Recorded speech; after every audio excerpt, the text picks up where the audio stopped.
അസ്സലാമു അലൈക്കും. നമ്മൾ ഇന്നലെ അല്ല 2-3 ദിവസം മുന്നേ we went for a buffet കേട്ടോ. അപ്പോൾ ഈ ഐഷുവിൻ്റെ സ്വഭാവം എന്ന് പറയുമ്പോൾ ഈ വീട്ടിൽ വരുമ്പോഴത്തേനും ഈ ഈ അലമ്പിൻ്റെ എക്സ്ട്രീം ലെവലാണ് ഐഷു. ഈ ലുലു ഒക്കെ പോകുമ്പോൾ നമ്മളെ കൊണ്ട് വട്ടം കറക്കും. ഈ സൈലൻ്റ് ആയിട്ടുള്ള പ്ലേസിലൊക്കെ വരുമ്പോൾ ഇവളുടെ സ്വഭാവം അങ്ങ് അപ്പടി വരും. ഡീസൻ്റ് ആവും, അത്യാവശ്യം ഡീസൻ്റ് ആവും.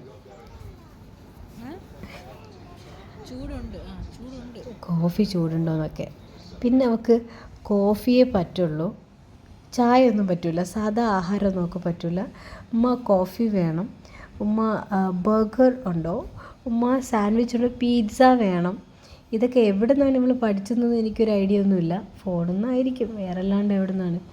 അപ്പോൾ അങ്ങനെയൊക്കെ ഇവളുടെ ഡിമാൻഡൊക്കെയാണ് ചില സ്ഥലങ്ങളിലൊക്കെ പോകുമ്പോൾ. ബുഫയ്ക്കൊക്കെ പോകുമ്പോൾ ഈ സൈലൻ്റ് ആയിട്ടുള്ള സ്ഥലത്തൊക്കെ പോകുമ്പോഴത്തേനും അത്യാവശ്യം മര്യാദയ്ക്ക് സ്റ്റാൻഡേർഡായിട്ടൊക്കെ ഇരിക്കും. വീട്ടിലത്തെ അലമ്പൊന്നും അങ്ങനെ അധികം കാണിക്കില്ല. അപ്പോൾ അങ്ങനത്തെ പരിപാടികളാണ് ഈ കണ്ടുകൊണ്ടിരിക്കുന്നത്. ഞാൻ ഇന്ന് ആക്കാൻ പോകുന്നത് എന്താണെന്ന് വെച്ചാൽ, കണ്ടോ ടേബിൾ ബാനേഴ്സൊക്കെ കാണിക്കുന്നുണ്ടോ? ഇതൊക്കെ ഞാൻ ശരിക്കും പറഞ്ഞാൽ വീഡിയോ എടുക്കാനായിട്ടില്ല, ഞാനും ശരിക്കും പറഞ്ഞാൽ ഇങ്ങനെ ഇതൊക്കെ എങ്ങനെ അറിയാം എന്നൊക്കെ ഉള്ളത് ഇങ്ങനെ നോക്കിക്കൊണ്ടിരിക്കുമായിരുന്നു. ഈ ടി വിയും ഫോണും നല്ല കാര്യങ്ങളും ചെയ്യും, ദോഷമായിട്ടുള്ള കാര്യങ്ങളും ചെയ്യും എന്നൊക്കെ മനസ്സിലായി. എന്നാലും അധികം പ്രോത്സാഹിപ്പിക്കേണ്ട. ഓക്കെ, ഞാൻ ഉണ്ടാക്കാൻ പോകുന്നത് എന്താണെന്ന് വെച്ചാൽ വെജിറ്റബിൾ കുറുമ എന്നൊക്കെ പറയാം. അതുപോലത്തെ ഒരു സാധനമാണ് വെജിറ്റബിൾ കറി. അത് മതി. പെരുംജീരകമാണ് ഞാൻ വെളിച്ചെണ്ണയിൽ പൊട്ടിച്ചത്. പിന്നെ പച്ചമുളക്, പിന്നെ കറിവേപ്പില, ഇഞ്ചി, വെളുത്തുള്ളി ചതച്ചത് എല്ലാം കൂടി നല്ല രീതിയിൽ വഴറ്റി എടുക്കണം. അതിനുശേഷം നല്ല രീതിയിൽ വഴറ്റിയെടുക്കുകയെന്ന് വെച്ചാൽ നല്ല രീതിയിൽ ഫ്രൈ ആയി കിട്ടണം. ആഫ്റ്റർ ദാറ്റ് നമ്മൾ കുറച്ച് ഒനിയൻ, സവാള എന്നീ സാധനം നമ്മൾ കട്ട് ചെയ്തിട്ട് കൊടുക്കുക, വഴറ്റുക, നല്ല രീതിയിൽ വഴറ്റുക. നല്ല ബ്രൗൺ കളറൊന്നും ആവണ്ട, അത്യാവശ്യം നമ്മൾ ഡാർക്ക് പിങ്ക് കളറിൽ നമുക്ക് കുക്കായി കിട്ടണം. ഓക്കെ, എന്നിട്ട് നമ്മുടെ കയ്യിലുള്ള വെജിറ്റബിൾസ് എന്തൊക്കെയാണെന്ന് വെച്ചാൽ എല്ലാം തട്ടണം എന്നൊന്നും ഞാൻ പറയില്ല. ബീൻസ്, ക്യാരറ്റ്സ്, പിന്നെ പൊട്ടാറ്റോ, ഉരുളക്കിഴങ്ങ്, പിന്നെ ഫ്രോസൺ ഗ്രീൻ പീസ് ഉണ്ടെങ്കിൽ ചേർക്കുക. അതല്ലാന്നുണ്ടെങ്കിൽ ഗ്രീൻ പീസ് തലേ ദിവസമേ കുതിരാനൊക്കെ ഇട്ട് പണിയെടുത്ത് ചെയ്യണം. എൻ്റെ അടുത്ത് ഫ്രോസൺ ആണുള്ളത്, അതുകൊണ്ട് ഞാൻ ഫ്രോസൺ ഗ്രീൻ പീസ് ഇട്ടു. അതിനുശേഷം ഫ്രോസൺ ഗ്രീൻ പീസൊക്കെ ഞാൻ തന്നെയാണ് കേട്ടോ ഉണ്ടാക്കുന്നത്. ഇതിൻ്റെ കൂടെ നമ്മൾ പൊടികളിട്ടല്ലേ ഇടയ്ക്ക്, മല്ലിപ്പൊടി, ഉപ്പ്, മഞ്ഞൾപ്പൊടി, ഗരം മസാല, ഈ പൊടികൾ, കുരുമുളക്. ഓക്കെ, ഇത്രയും സാധനങ്ങളാണ് ഞാനിട്ടത്.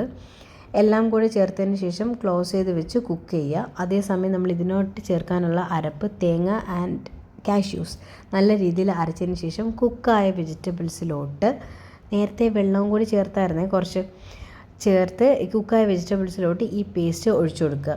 നല്ല രീതിയിൽ മിക്സ് ചെയ്യുക, അടച്ച് വെച്ച് കുക്ക് ചെയ്യുക. ഉപ്പൊക്കെ നോക്കിക്കോണം കേട്ടോ. ഈ സമയത്ത് തീരെ നമ്മൾ ഒരു ഭയങ്കര ലൂസായിട്ട് നമ്മൾ ഈ കറി ഉണ്ടാക്കിയാലേ അതിൻ്റെ ഒരു രുചിയൊന്നും കിട്ടില്ല. അപ്പോൾ അത്യാവശ്യം തിക്കായിട്ടുള്ള ഗ്രേവി ഇതിന് വേണം.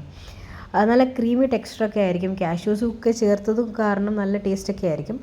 കുറച്ച് ഓപ്പൺ ചെയ്യുക, കറിവേപ്പില കുറച്ച് വിതറുക.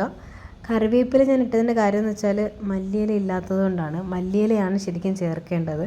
മല്ലിയിലയാണ് ഒരു ചന്തവും ഒരു രുചിയൊക്കെ. എൻ്റെ അടുത്ത് ഇല്ലാതിരുന്നത് കൊണ്ട് ഞാൻ കറിവേപ്പില ചേർത്തതേ ഉള്ളൂ.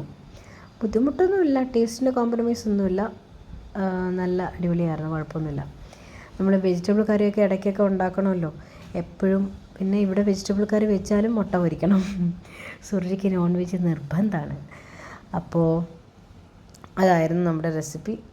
പിള്ളേരുടെ അടിയൊക്കെ അത്യാവശ്യം വീട്ടിൽ നല്ല രീതിയിലുണ്ട്.